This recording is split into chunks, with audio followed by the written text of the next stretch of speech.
My name is Blalas and welcome to Indie Bits, the show where I give my first impressions on new indie games. In Stone Rage, you're a caveman in a prehistoric open world and you must do whatever it takes, including gather, craft and kill to survive.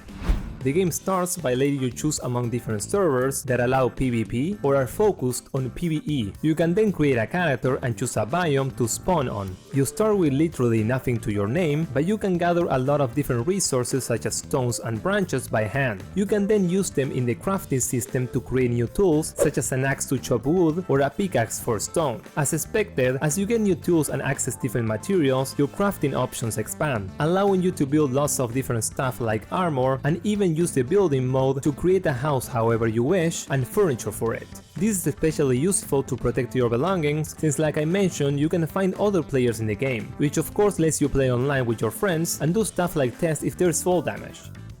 Spoiler, there is.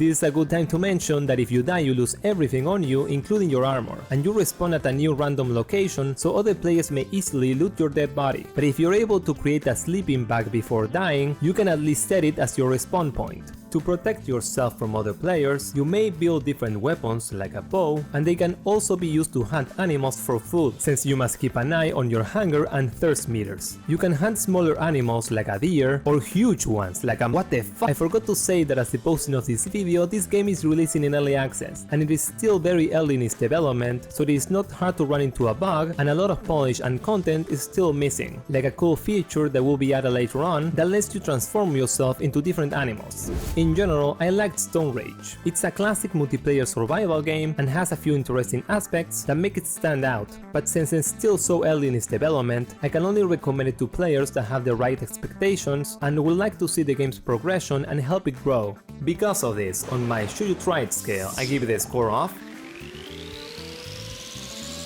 solid maybe.